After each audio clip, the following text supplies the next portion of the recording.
So welcome students with the new episode. आज जो हम बात कर रहे हैं that is about the lesson number 8। ये जो लेसन नंबर 8 है that is about the arithmetic line graph. Book खोल लें, कॉपी खोल लें, आप आपको समझ आ जाएगा। और इसको हम टाइम सीरीज ग्राफ भी कहते हैं।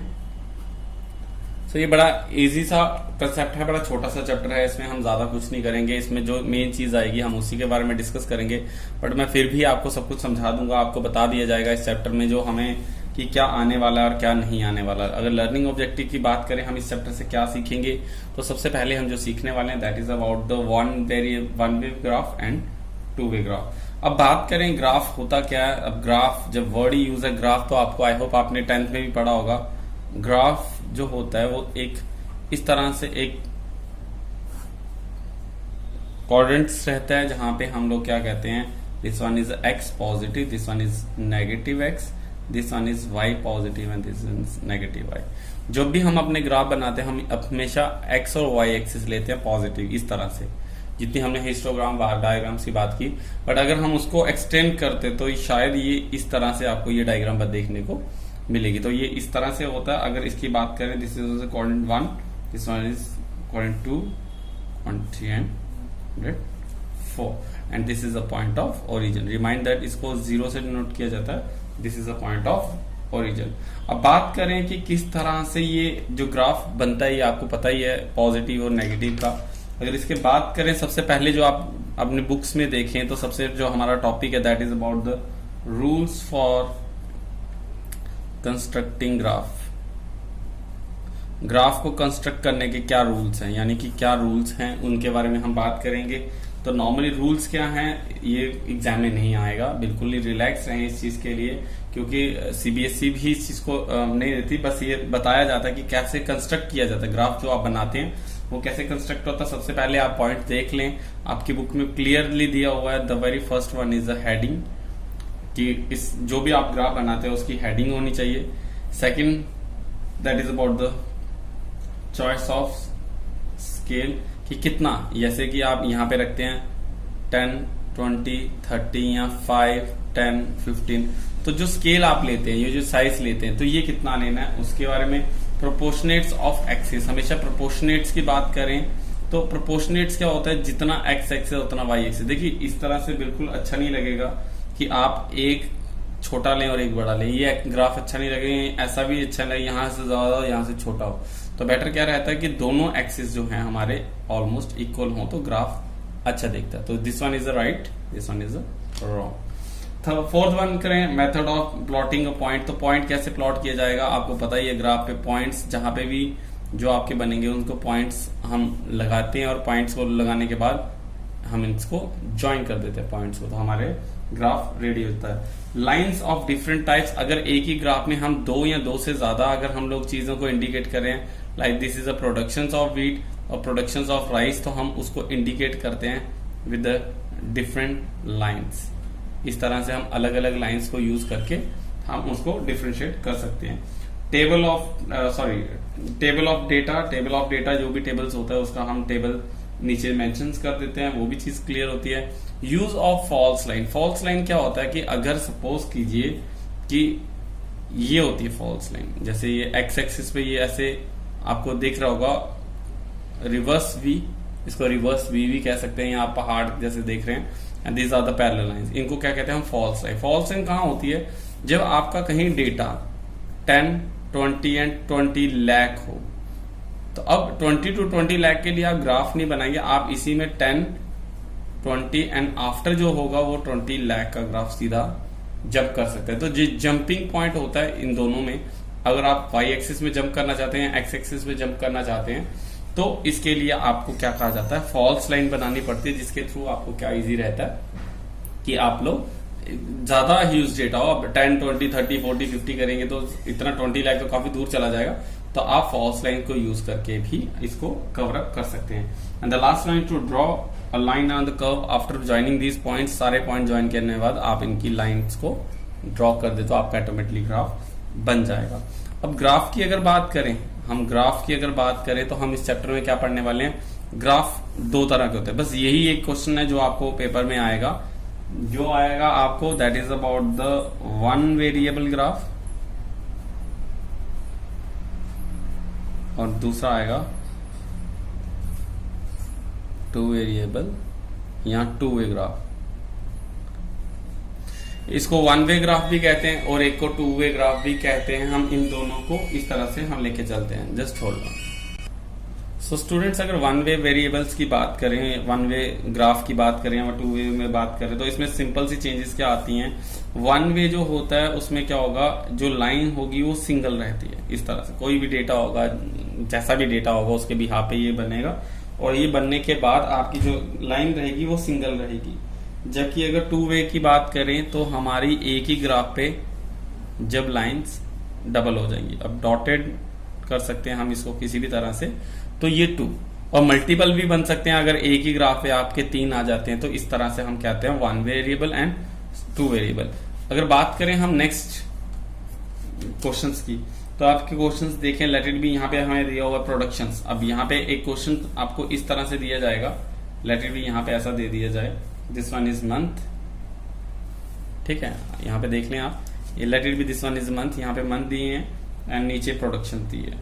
तो जन, Feb, March, April, May and जून, ये आगे मंथ हमारे, ठीक है, जन, फेब, मार्च, अप्रैल, मई, जून।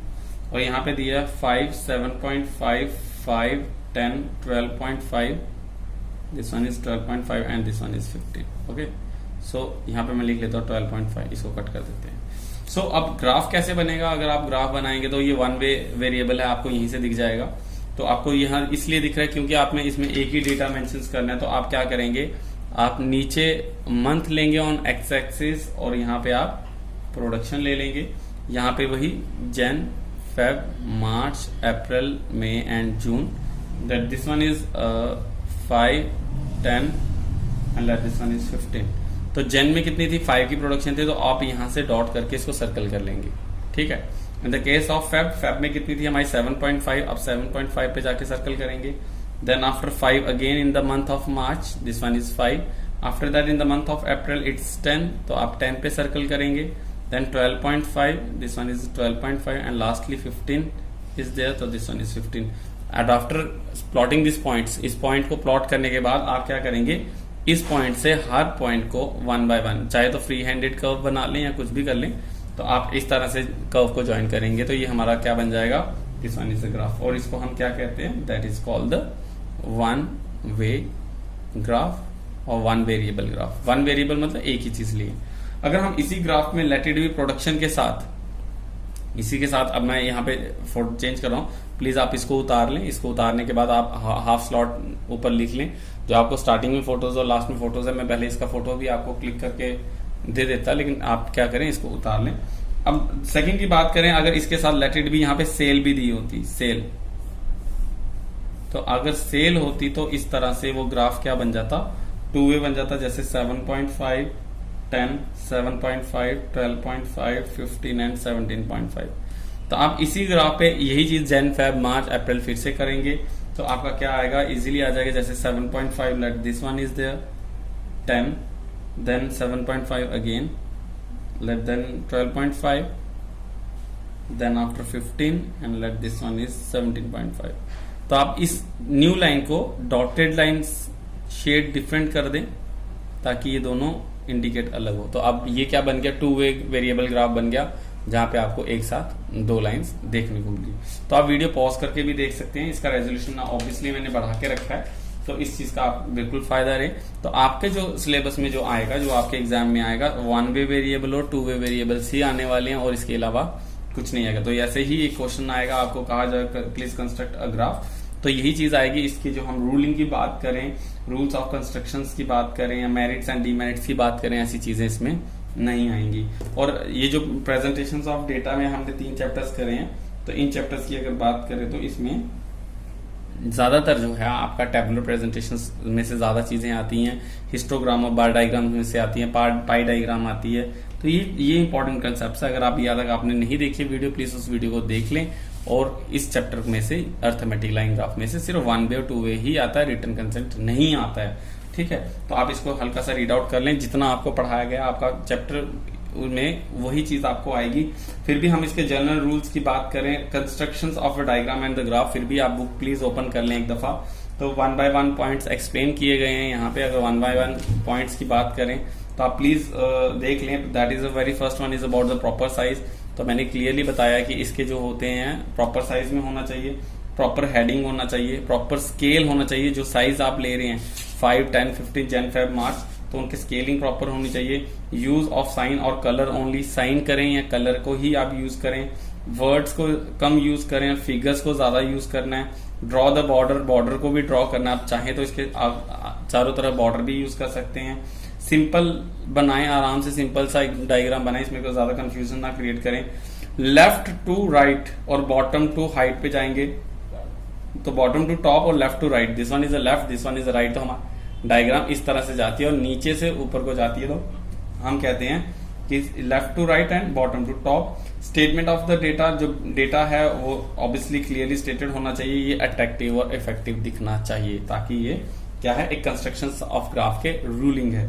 अगर बात करें इसके मेरिट्स की, तो इसको मेरिट्स क्या रहते हैं, that is a simple and easily understandable. तो आपको इसी डायग्राम से पता चल जाएगा कि ये जन में कितनी प्रोडक्शन है, फेब में कितनी है। तो इसके सिंपल और अंडरस्टैंडेबल इंफॉर्मेशन मिलती है, ये मेरिट है। लास्टिंग इम्पैक्ट, एक दफा देखने के बाद आपको याद है कि उसका ग्राफ किस तरह से था, ये लास्टिंग इम्पैक्ट रखता है। नो नीड ऑफ ट्रेनिंग या स्पेशलाइज, इसके ज्यादा कोई ट्रेनिंग या कोई नहीं स्पेशलाइज नॉलेज चाहिए। Attractive and effective means of presentation, इससे अट्रैक्टिव और इफेक्टिव प्रेजेंटेशन दिखती है। अगर आप किसी को प्रेजेंट करके दिखाएंगे काफी इफेक्टिव रहेगी। क्विक कंपेरेटिव ग्लांस, आप इजीली कंपेयर कर सकते हैं कि जैसे क्रिकेट मैच में भी आप इसको देखते ही हल्की सी स्लाइड आती है ग्राफ की, तो आप देख के ही बता सकते हैं कि कौन सी टीम जीत रही है, कौन सी आगे जा रही है। इंफॉर्मेटिव एंड एंटरटेनिंग, ये एंटरटेनिंग भी रहती है और इंफॉर्मेटिव भी रहती है। लोकेशंस ऑफ एवरेज, एवरेज भी बता देती है कि सबसे ज्यादा जो है हाइट कहाँ चल रही थी, एवरेज क्या रही, ज्यादा चल रही है, जिससे आपको पता लगेगा इसमें प्रोडक्शन भी बढ़ रही है और सेल भी बढ़ रही है। और बड़ा कम स्लाइटली एक ही मंथ में रहा यहाँ प्रोडक्शन और सेल डिक्लाइन हुई। And studies of correlation, correlation होता है रिलेशन बिटवीन टू वेरिएबल्स, से हम आगे पढ़ेंगे। तो रिलेशन बिटवीन टू वेरिएबल्स, दो रिलेशंस प्रोडक्शन और सेल के बीच में आप रिलेशन जान सकते हैं। जैसे जैसे प्रोडक्शन बढ़ी है वैसे वैसे सेल बढ़ी है, जब प्रोडक्शन गिरी है तो सेल भी गिरी है। तो ये एक कंपैरेटिव लुक देता है। लिमिटेशंस की बात करें, इसके लिमिटेशंस क्या हैं, दैट इज अबाउट द, ये लिमिटेड यूज है, सिर्फ और सिर्फ वर्डिंग में ही यूज होता है, उसी में ये यूज किया जाता है। जहां पे क्वांटिटेटिव टर्म्स ज्यादा होते हैं, क्वालिटेटिव में ये यूज नहीं होता है। इसका मिस यूज भी किया जा सकता है। अगर ये ग्राफ रिलेटेड भी कोई सीक्रेट चीजों को इंडिकेट करता है तो ये मिस यूज किया जा सकता है। एंड प्रीलिमिनरी कंक्लूजन, इसका जो कंक्लूजन है वो सिर्फ देख के ही हम अंदाजा लगा सकते हैं। That is not about the exactly what it we call. तो इस तरह से हमारा ये चैप्टर में बस इतना ही है। हम इस एपिसोड को यहीं पे खत्म करते हैं। ये काफी छोटा सा चैप्टर था। आपने सिर्फ इसमें से जो करना है बच्चों, वो करना है अपने 1 वे वेरिएबल और 2 वे वेरिएबल्स ग्राफ किस तरह से होते हैं और वो किस तरह से बनाए जाते हैं।